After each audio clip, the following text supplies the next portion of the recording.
This is the Dzogchen Sunday Lama Jigme Gyatso of the Buddha Joy Meditation School.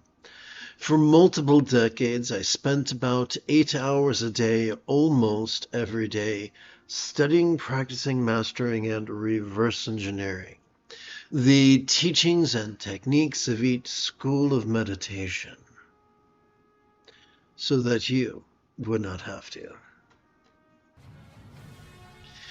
It is General Leia Organa early Saturday morning. Come, let us meditate like a Jedi.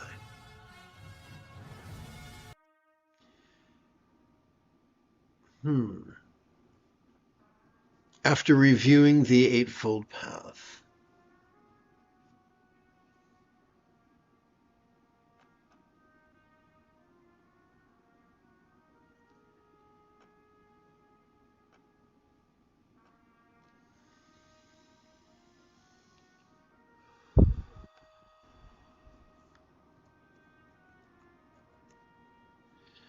what is the difference between proto-Buddhism and institutional Buddhism?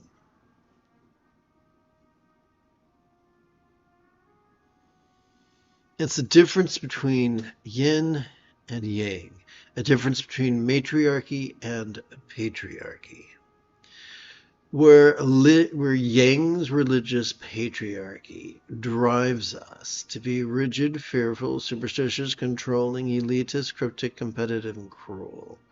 Yin's spiritual matriarchy drives us to be flexible, loving, rational, laid back, egalitarian, lucid, cooperative, and kind.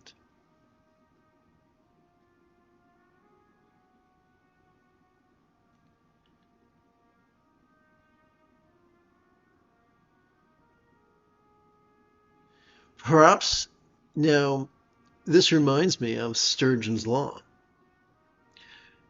that tells us that 90% of everything sucks. That suckiness looks like Yang's religious or irreligious patriarchy.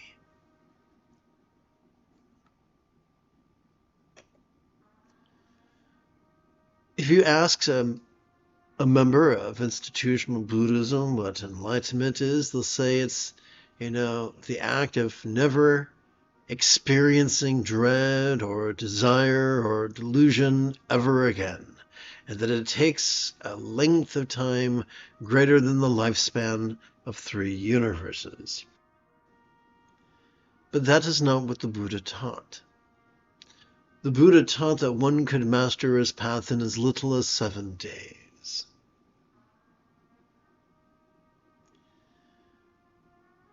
What if enlightenment was nothing more than mastery of the Eightfold Path? But what is mastery? When we have mastered a skill, we practice it spontaneously, habitually, easily, and effectively.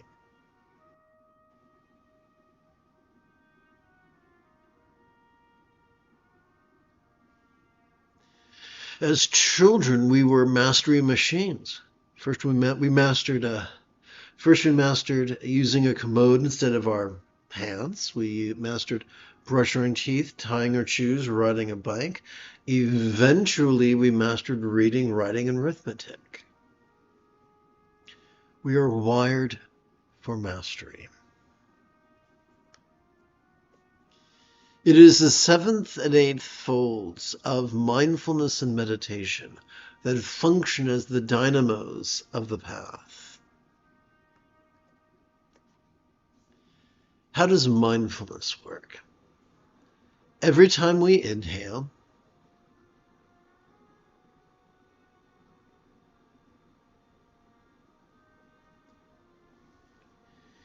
good morning. I'm teaching a class on meditation. Would you like to participate? I can't hear you. Can you hear me? I'm sorry, I can't hear you, but I'm sure you're lovely. So anyway, I'm going to continue teaching the class. We're exploring mindfulness from the perspective of neuroscience. Every time we inhale, we are wired to automatically access the middle bit of our spinal cord, which functions as the core of our sympathetic nervous system. It is evolved to help us to vulnerably, passively, viscerally, randomly, and fleetingly watch all mind's antics of perception. You know, seeing, hearing, tasting, feeling, tasting, smelling, and the like, including the full spectrum of human emotions, intentions, cognitions, recollections, and imaginings.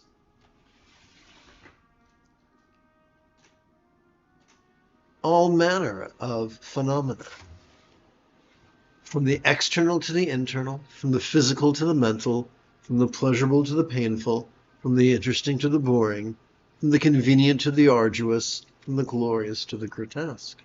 But the question remains, what are we to do with all that we have noticed? We meditate. You see, every time we exhale, whether we know it or not, we evolve to access both the tippy top as well as the very bottom of that same spinal cord. These two regions, working as a team, function as the core of our parasympathetic nervous system, which helps us to physically relax and mentally release during each exhalation. So this, simply by sitting and breathing and watching and resting once every 12 hours or so, we cannot help but notice impermanence. The first fold of the path. Every time we exhale,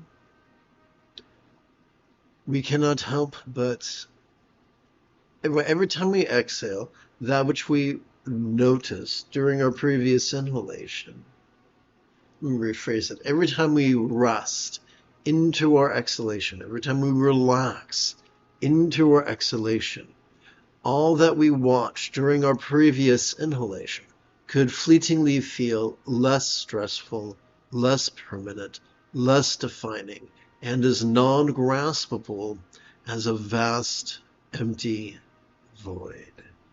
When I was in 4th grade, I had the very good fortune to be taught that a simile is only as effective as it is relatable.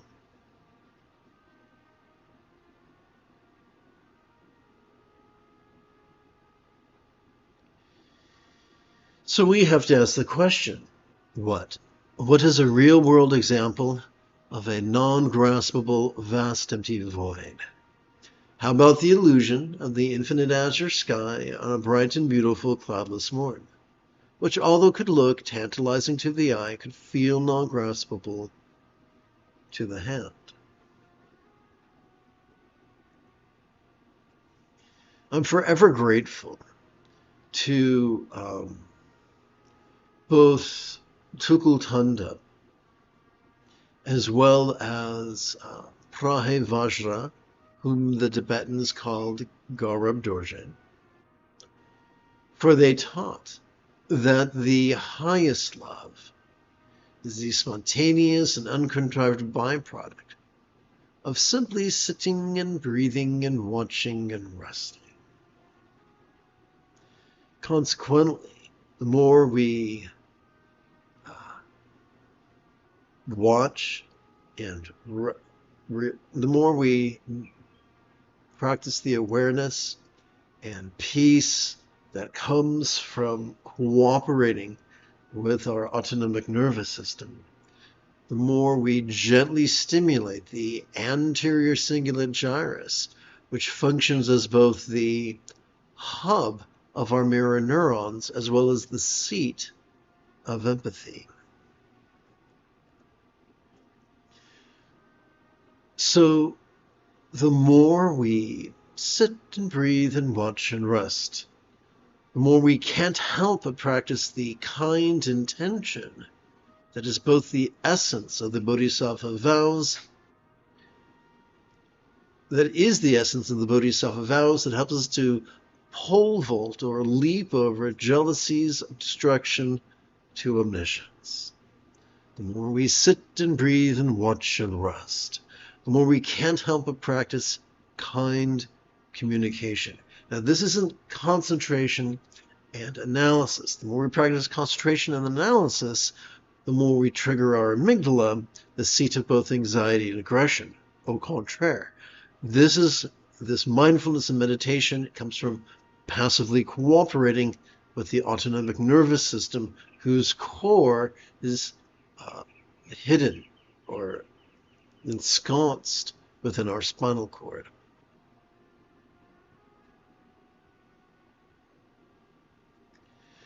The more we sit and breathe and watch and rest, the more we cannot help but practice the kind conduct, which is the non-violent essence of the Pratimoksha vows. There is no way to be a Buddhist warrior, because by definition a Buddhist is one whose mindfulness and meditation make them non-violent.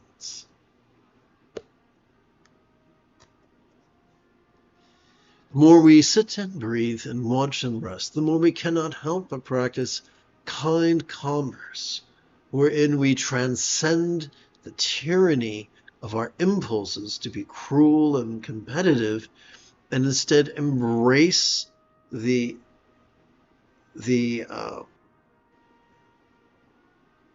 birthright of our anterior cingulate gyrus and our oxytocin-oriented reward system that drive us to be compassionate and cooperative.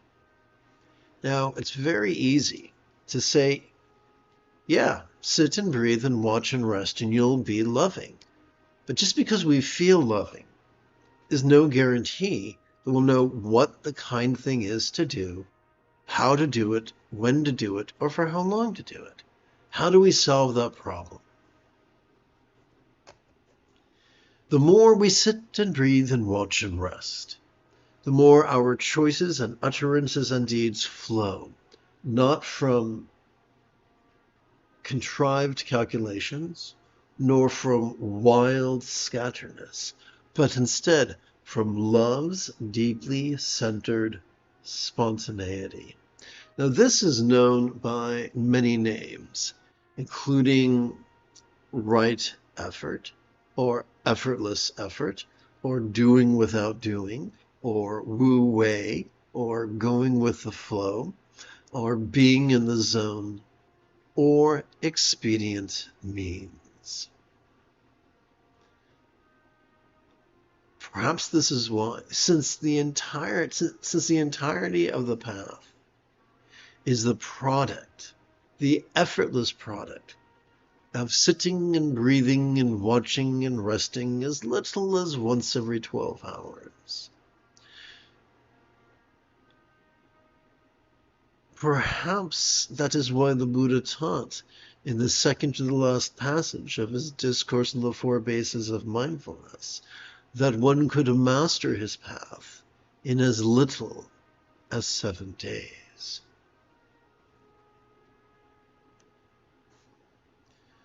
So I'd like to shift gears for a moment. Let's see, I'm going to tap button 4.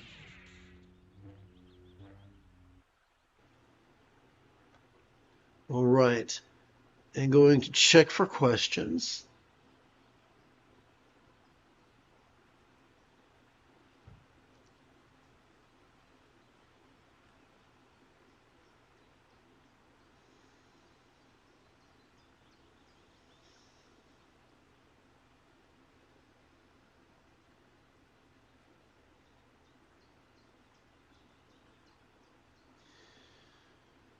Let us begin with Hatha Yoga's union of awareness and letting go. The easiest way for us to gently invite our real or imagined subtle energies to coalesce at the crown of our head is for us to play with the verb watch.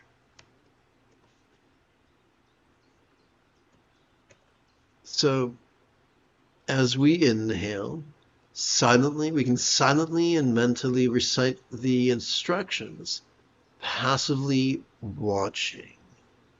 And as we exhale, we can do two things. We can physically relax as best we can while chanting the 10-syllable mantra 3 times per breath.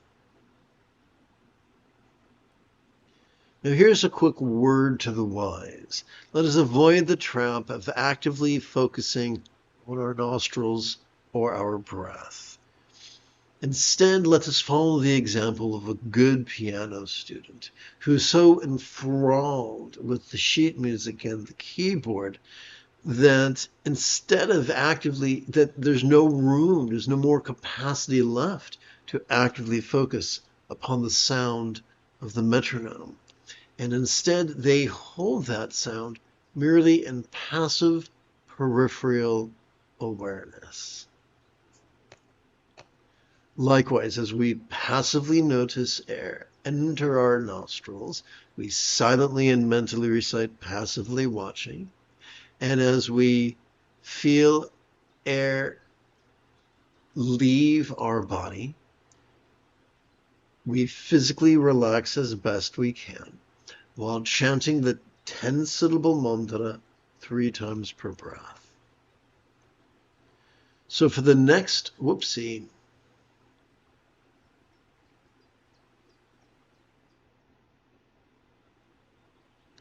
this is odd, isn't it? Easy mantra meditation.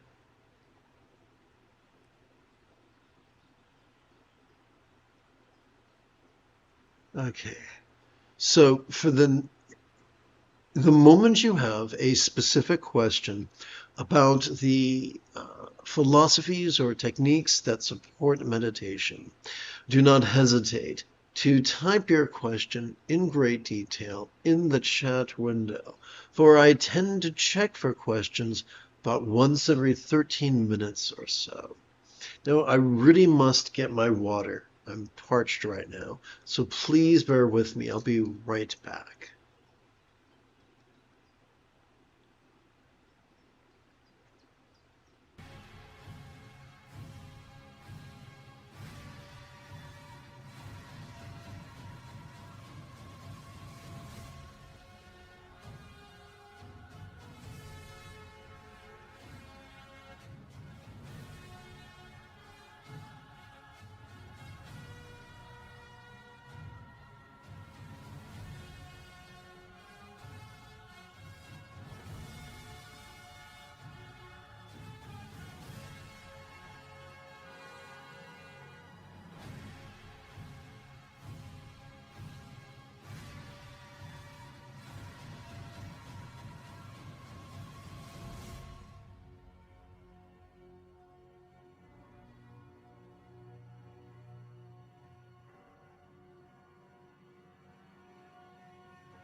And I'm back. Thank you for your patience. Whoopsie. Let me put the microphone on for the clock app.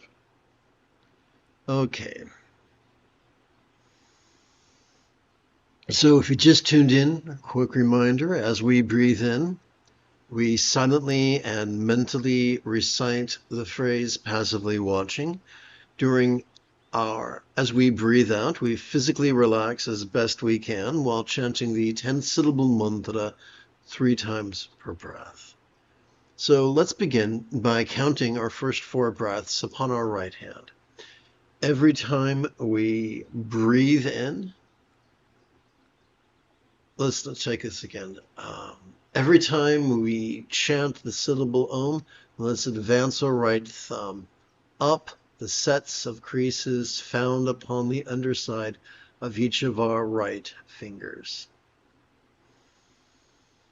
Om Tare Du Tare Du Re Sowa. Om Tare Du Tare Du Re Sowa. Om Tare Du Tare Du Re Sowa. Silently recite.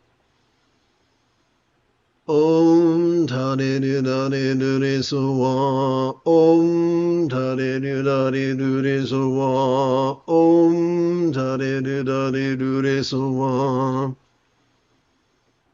Om Tare Du Tare Du Re Sowa. Om Tare Du Tare Du Re Sowa. Om Tare Du Tare Du Re Sowa.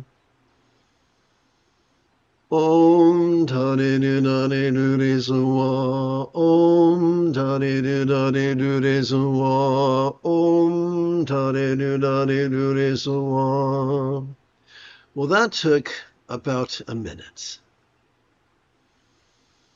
So to meditate for an additional 12 minutes, we can count sets on our left hand. We can begin by touching the tip of our left thumb to the lower set of creases on our left little finger. And then we can rest the wrist of our left hand upon our left knee. And now we can count an additional 4 breaths of 3 mantras each. Om Tare Du Tare Du Re Sowa. Om Tare Du Tare Du Re Sowa. Om Tare Du Tare Du Re Sowa. Om Tare Du Tare Du Re Sowa. Om Tare Du Tare Du Re Sowa. Om Tare Du Tare Du Re Sowa. Om Tare Du Tare Du Re Sowa. Om Tare Du Tare Du Re Sowa. Om Tare Du Tare Du Re Sowa. Om Tare Du Tare Du Re Sowa. Om Tare Du Tare Du Re Sowa. Om Tare Du Tare Du Re Sowa. And then we would advance our left thumb to the next set of creases. So now that you get the basic idea of how we can count 12 sets of 12 mantras each, let's continue resting each wrist upon its knee. Om Tare Du Tare Du Re Sowa. Om Tare Du Tare Du Re Sowa. Om Tare Du Tare Du Re Sowa. By the way, if you have a friend or a relative or a neighbor who is ill or injured and they have exhausted all medical avenues, there's no reason why you cannot run energy on them while practicing passive watching and mantra recitation. You can divide your session in 4. The first quarter of your session, you can hold their right foot. The second quarter of the session, you can hold their right hand. The third quarter of the session, you could hold their right, you could hold their right foot, and the fourth quarter of the session you can hold their right hand. Om Tare Du Tare Du Re Sowa. Om Tare Du Tare Du Re Sowa. Om Tare Du Tare Du Re Sowa. Om Tare Du Tare Du Re Sowa. Om Tare Du Tare Du Re Sowa. Om Tare Du Tare Du Re Sowa.